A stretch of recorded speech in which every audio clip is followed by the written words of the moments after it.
Good morning, degenerates, and welcome to another episode of Boring Crypto IO, the place where I read you the boring crypto news every morning, Monday through Friday, just so you don't have to. My name is not important. I'm your host. Let's do it. FTX's Bankman-Fried seeks gag order for all witnesses in criminal case. LOL. Congressman Warren Davidson calls to ban and criminalize CBDCs.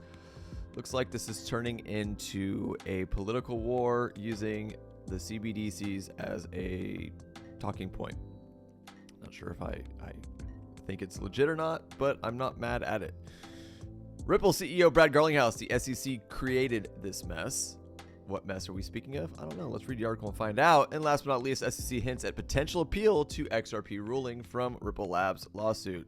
Of course they're going to. Gary Gensler is an egotistical maniac and will probably continue to try and fight this until he gets fired. So, with that being said, on to the market. Let me refresh this. Current market cap sitting at 1.17 trillion. Bitcoin dominance to 48.4%. ETH dominance sitting flat at 19. And 23 way will get you ETH transaction. And the fear and greed index is not moving. So we nuked just a little bit last night, guys. We're going to talk about that shortly. Yeah, looks like it's potentially going to be a red day unless a bunch of stuff starts to get bought up real quick. XRP coming down hard to 6.6% on the 24 hour. Dogecoin moving up though, 4.29%. Weird. Maybe because of the news of Elon changing Twitter's branding to X or something like that. I don't know. I don't know if that's even newsworthy, but there is lots of rumors that Elon is going to implement Doge payments into XRP or into X. There we go. I don't even know what's on my mind right now. Into Twitter or X or whatever you want to call it now. I don't know, man. We'll see what happens. I think that's weird, but whatever. Anyway, Solana down 4. Seeing 4s, 5s, 6s. Toncoin 7.27. Bitcoin Cash 4.56. Chainlink 5.17. Yeah, looks like it might be a red day, guys. Let's see if there's any like big dumps. Maker 6.05.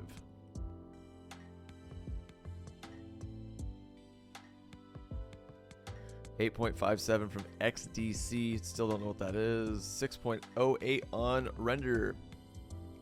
5.7 on Flow. 5.82 on eCash. XEC. 5.09 on Gala. 8.65 on Pepe. Pepe's getting soft. LOL. No pun intended. 8.4 on Compound.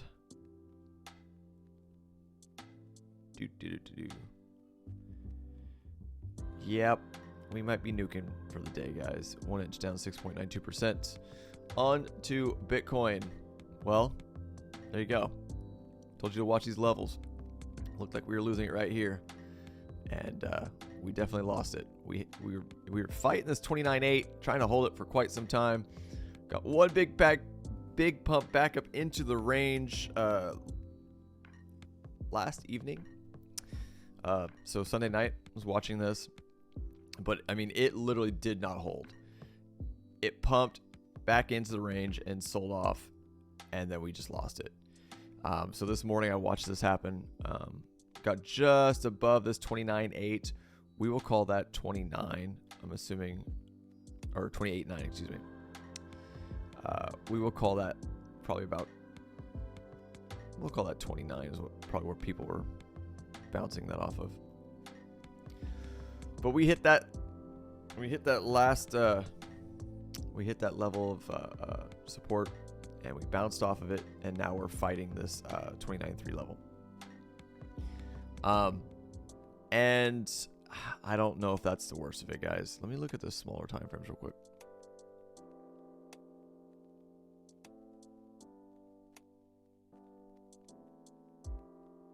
God, this happened fast too. There we go. Ooh, yeah, it's not looking good. Bounce and then resistance. If that 29.3 stays at resistance, we've got some more downside to go for sure. Yeah. Ooh. This is the 1 hour, guys. The goal is to flip. I mean, it's nothing new. It's not rocket science. The goal is going to be to flip this 29.3 back into support, or just rock it back up to 29.8 and flip that back into support. If we don't, you're going to see potentially more downside. 7 minute. Ooh, manipulation X on the 7 minute. 7 minute for some reason, guys, and I learned this from Sam Price, I think. I think it's Sam Price, guys. Give me a second. Give me just a second to see if if that's his actual name, because I want to give credit where credit is due. Sam Price, guys, Crypto Lifer. He trades leverage, and he trades a lot of like short time frame scalps and things like that. And I learned the 7 minute time frame to figure out what price action may or may not do from him. And for some reason, y'all, the 7 minute is super telltale. If you're looking for something like support, resistance, small flags, things like that, the dude's right. The dude is right on it. And I look at it. I mean, we're heavy resistance. Boom, boom, boom, boom, down, right? Same kind of thing might play out here, right? Might be a potential bear flag, and they'll rip to the downside just a little bit more.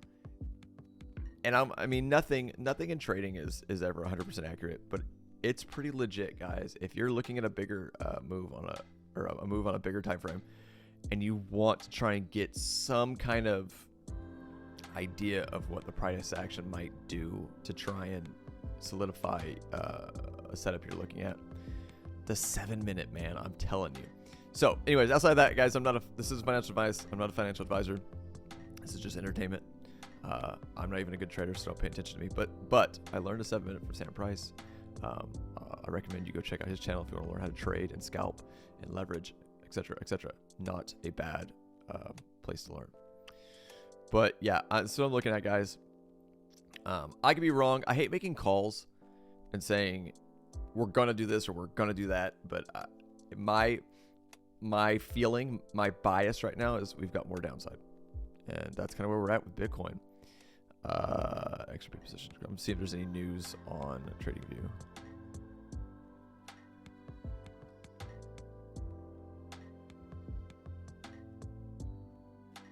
Nothing exciting. Okay, let's go back to the 4 hour. Get off these small time frames. So you know the levels, guys. This is what I'm watching. If we lose this 28.9, we'll just call it 29. I'm sure that's the psychological level that everyone's waiting for. If we come back down and lose this level, 28.4 is what I'm looking for. If we lose 28.4, I definitely think 27.5 is in play. That's what I'm looking at. Keep those levels in your mind, and let's move on to the news. FTX's Bankman-Fried seeks gag order for all witnesses in criminal cases. You know, I hate to use the word privilege because it's such a trigger word lately, but this dude is so privileged. I have never heard so many. From a person who is in custody and faces years and years and years of prison time, the type of requests that are coming out of this dude are absolutely just the balls on this guy. Like he doesn't, not even balls. What's the word I'm looking for?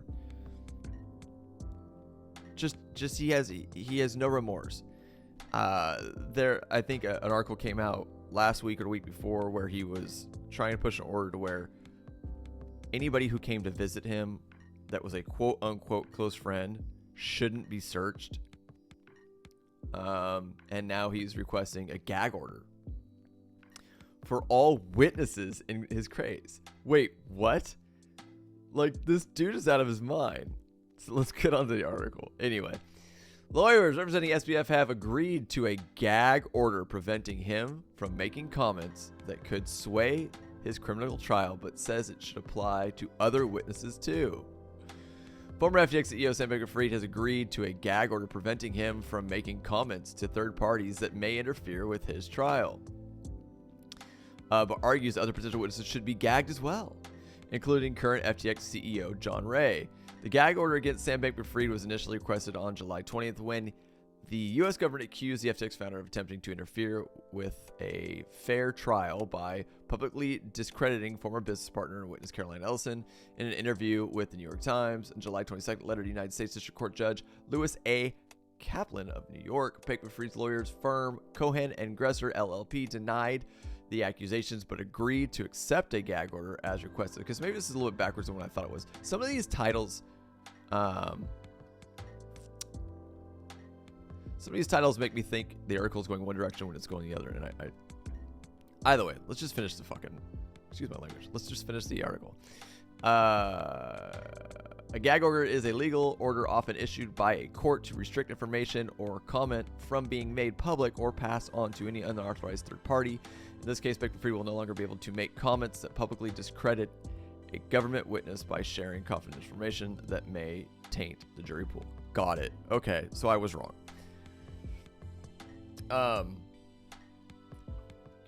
Yeah, I don't know how I feel about this. Either let's just finish the article. Maybe this was one I thought I was, and I'm dumb. Sorry, sometimes I'm dumb. A lot of times I'm dumb. However, in accepting the release, Bankman-Fried's lawyers also want the same gag order to be applied to all parties and witnesses that could be involved in his criminal trial. We respectfully request that any such relief, however, should apply not just to Mr. Bankman-Fried, but equally to all parties and witnesses, namely the government and all potential witnesses in this case. This would include U.S. government, former employees of cryptocurrency exchange FTX debtor entities, Alameda Research, and other potential witnesses involved in the case, according to the attorneys. Explaining the request, the lawyers said there has been a toxic media environment surrounding their client. Well, of course, he's a tool bag. Since the collapse of the exchange, noting that FTX CEO John Ray was one of the bigger culprits. Oh, it's totally got to be someone else's fault, not Sam at all. Most notably, the current CEO of the FTX debtor entities, John J. Ray III, who has routinely and gratuitously attacked the vilified Mr. Bankman-Fried in his public comments and filings in the FTX bankruptcy proceedings. They said, Mr. Ray's repeated ad hominem attacks on Mr. Bankman-Fried, which have very little to do with his role recovering assets for FTX creditors and seem more directed towards publicly vilifying Mr. Bankman-Fried. This has left Mr. Bankman-Fried with little choice but to respond, the lawyers added. We'll get control of your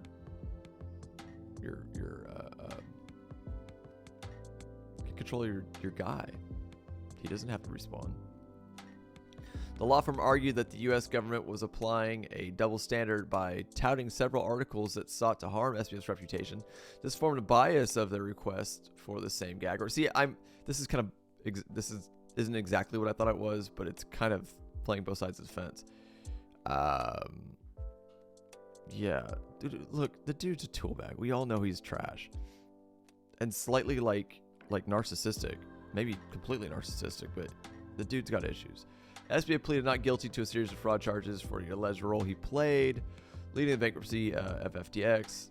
The trial for SBF's fraud charges began on October 3rd. Yeah, man, any kind of, like, this guy keeps trying to get special treatment. The fact that they even made a statement that he had to respond to the dude that was talking shit about him is like, dude, kick rocks. Get control of your plaintiff, your customer. I don't know. Get control of your dude. The dude can't keep his mouth shut. That's his own fault. Anyways, moving forward. Congressman Warren Davidson calls to ban and criminalize CBDCs. So what I'm starting to feel and see set up is that politicians using anti-CBDC sentiment is starting to look like a political, basically a political line drawn in the sand or a political talking point for certain political parties. I just hope they mean it. I don't trust any of these guys. I don't care what side of the fence you're on. I hope it's just not a ploy to get votes, which it usually is. All right. Money should not be programmable by a central authority, argues Republican Representative Warren Davidson. United States Republican Representative Warren Davidson has spoken out against central bank digital currencies, urging Congress to ban them and criminalize their development. In a July 23rd tweet, Congressman Davidson accused the Federal Reserve of building the financial equivalent of the Death Star, stating that CBDCs corrupt money into a tool for coercion and control, adding, Congress must swiftly ban, then criminalize any effort to design, build, develop, test, or establish a CBDC. Davidson comments came in response to a position advertised by San Francisco's Federal Reserve Bank for a senior crypto architect to work on a CBDC project. That is terrifying. Responding to a comment from a Twitter user, Davidson argued that money should be a stable store of value and should not be programmable by a central authority. I agree. I just hope you really believe what you're saying and you'll fight for it. This isn't just some bullshit political ploy. Sound money should facilitate permissionless, peer-to-peer transactions, he added. The Federal Reserve has been actively researching the technology for a potential digital dollar, but has not made any decisions on whether to issue one. The possibility of a digital version of the U.S. dollar has stirred controversy in the country and is expected to be a key talking point in the upcoming presidential election. This is exactly what I'm saying. Ugh. Davidson is also not alone in his concern over potential Fed-controlled digital dollar. On July 14th, U.S. presidential candidate, Florida Governor, we know this, Ron DeSantis said he would nix any central bank digital currency if he became president. In May, DeSantis signed a bill restricting the use of CBDCs in his state. Republican Tom Emmer has also been vocal in his warnings over state-controlled digital money, saying in March that a programmable CBDC could easily be weaponized as a spying tool to choke out politically unpopular activity. Here's another talking point I want you guys to think about when you're thinking about money, right? And CBDCs. It's something that I'm not seeing a lot of people bring up. Yes. Control, zero privacy, knowing where you're spending things, and being able to tell you can't buy things, can't spend your money, things like that. Yes, it is definitely a huge negative aspect of CBDCs, but there's something that people aren't talking about, and I want you guys to think about. Anytime you use your debit card somewhere, anytime you use a card, anytime you use any kind of digital transaction of money, there's a fee involved, right? And if we got rid of fiat and went to a solid CBDC, do not think for a second that those fees will not be involved. So here's why money, and I mean money, I don't mean dollars, right? Money, physical money, is so important. So let's say I go to, I don't know, a garage sale, and I buy something for $50. And the person that I bought that thing takes that $50 that I bought that thing from. So let's say I bought it from Bob. Bob takes that $50 and goes to a farmer's market and buys $50 worth of vegetables. And then Mike, who sold Bob those $50 worth of vegetables, takes that $50 and applies it to his business somehow. That $50 is always $50. And that's how we're spreading wealth. We're spreading the money that way, right? If a CBDC comes into play, here's how they control you. Not just through seeing what you're doing, not through telling you can or cannot spend money on something. The Fed will take all of your money. So I go to a garage sale and I buy something for $50. And Bob only gets $49.50 of that $50. So that $50 has lost its buying power. It's not even worth $50 anymore. It's only $49.50. And then Bob goes to that farmer's market, goes to Mike and buys some vegetables. That $49.50 now turns into $47.50. And so on and so forth. So that $50 is eventually owned by the Fed. They're literally stealing your money from you. And if you don't think that is part of the plan, you need to do more research. And that is even the scarier thing, to where they control all of the wealth throughout the world. They have completely devalued any wealth that you've had or money that you've had, any purchasing power, right? And that's something a talking point I don't see a lot of people talking about. And I think that is a huge deviant underlying plan that is in play, right? They will control all of the money. And I mean, really control it, to where you have no financial freedom. You have no financial wealth to literally take your money and get the fuck out. Excuse my language again. right, let me finish this article real quick. Republican Tom Emmer has also been vocal in his warnings for state-controlled digital money, saying in March that a programmable CBDC could easily be weaponized as a spying tool to choke out political and popular activity. We know that. Emmer introduced a CBDC Anti-Surveillance State Act in February to halt efforts of unelected bureaucrats in Washington, D.C. from stripping Americans of their right to financial privacy. The bill was endorsed by Texas Senator Ted Cruz, who introduced his own CBDC blocking bill in March. It's terrifying stuff, guys. If you're watching this channel, and I know I don't have a lot of viewers or a lot of subscribers, I hope you're hearing this. And I hope that these are things that you're sharing with people. Because unfortunately, especially in the United States, the masses, the majority of people out there, just kind of go with the flow of things. This is how your rights are being taken away, and this is how they're eventually going to completely control you. And I know that sounds super conspiracy theory, but it's not. Like, really think about the potential of if we go full digital currency that isn't permissionless like Bitcoin or something like that, or trustless or whatever like Bitcoin.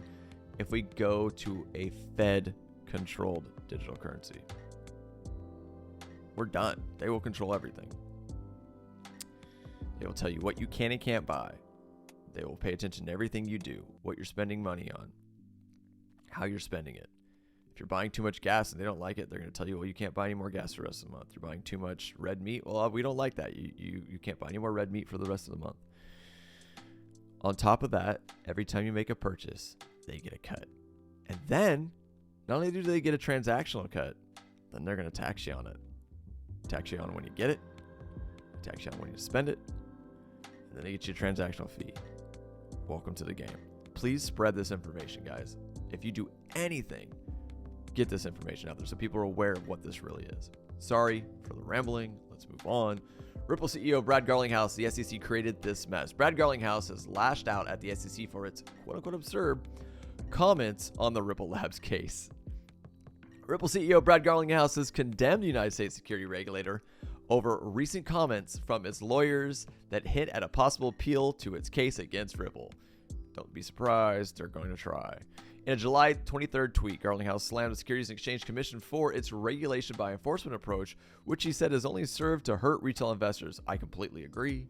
The SEC created this mess by proclaiming it was the cop on crypto beat when it had no legal jurisdiction, wrote Garlinghouse in a July 23rd tweet.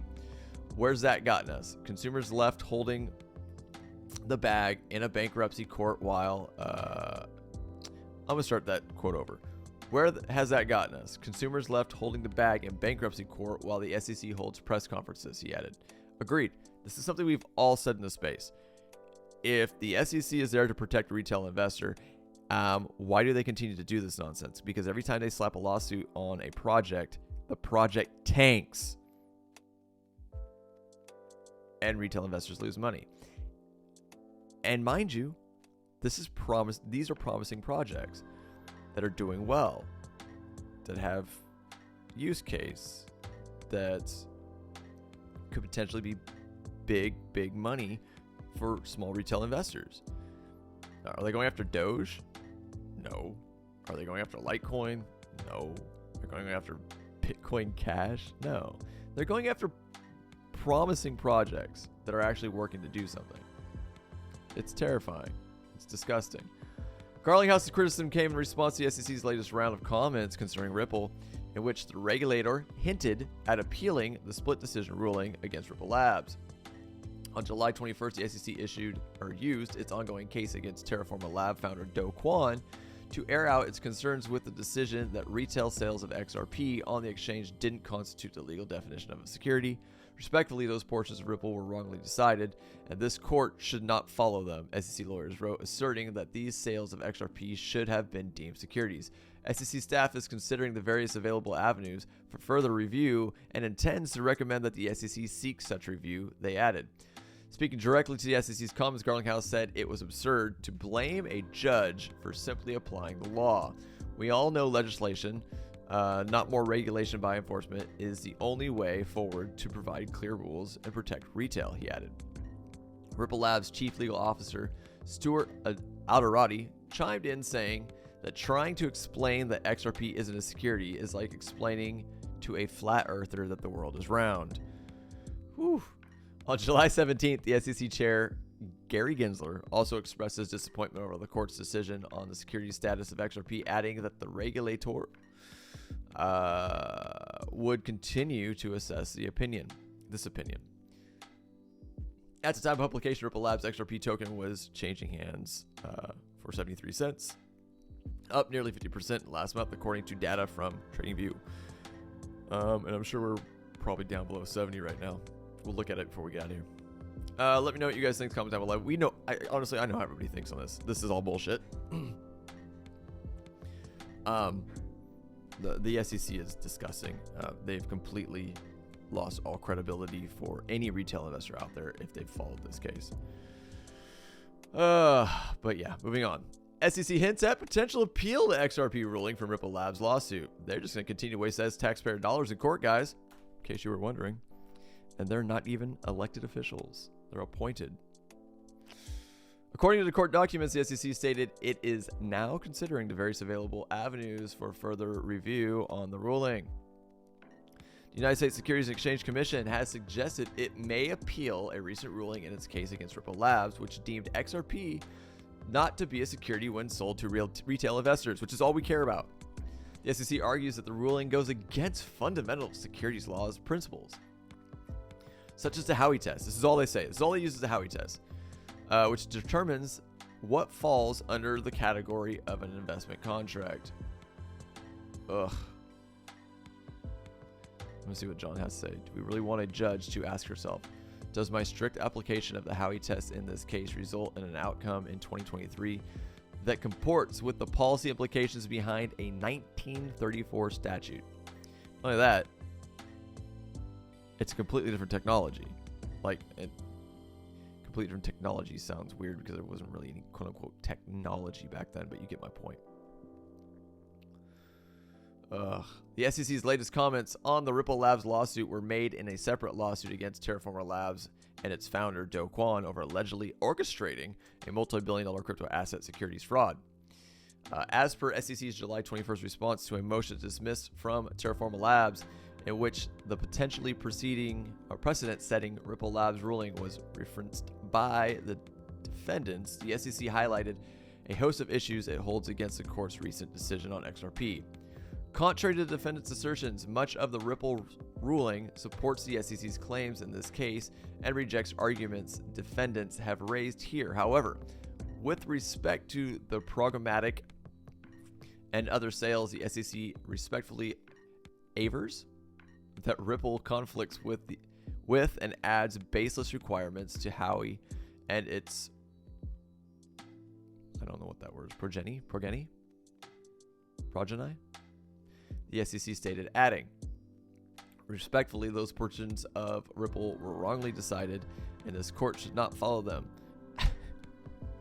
I love it when a judge makes a decision in court, and you've got your lawyers telling a judge what they should do. SEC staff is considering the various available avenues for further review and intends to recommend that the SEC seek such review. Absolutely insane. The SEC statements come just a few days after the agency's chair, Gary Gensler, expressed his disappointment over the court deeming XRP to not be a security when sold to retail investors. These guys don't give a shit about us. Look, if they did, they'd let this settle. We are pleased that the court addressed that a token for institutional investors is a security. Disappointed in the other aspects about retail investors. We are still taking a look at that, considering it, Gary stated in a July 17th interview with Yahoo Finance. Absolutely insane. Will not let it go. You're literally costing us A, taxpayer dollars, B, us people buying XRP. You're costing us money. Absolutely insane. On the same day, Gensler also appeared at the National Press Club to give a talk on artificial intelligence and was questioned if the court ruling represented an urgent need to establish clear regulation for the industry. Gensler failed to provide a specific answer. You effing think? The dude can't give a straight answer if his life depended on it. Anyways, there's people talking about that on Twitter, and that's how they end the article. Awesome. Well, guys, let me know what you think. Comments down below. I think they're going to appeal. Obviously, I don't know if they'll win the appeal. It's insane. My point, the main point here is they don't give a shit about you as a retail investor. They don't. This is all about the egos. This is all about control. This is all about them making money. Let's look at Bitcoin one last time before we get out of here. This is on the 4-hour. And we close below 29.3. And we're ticking lower. Not looking good. Let's look at XRP. Ooh, XRP at 68. So, this is the flag that we were looking at.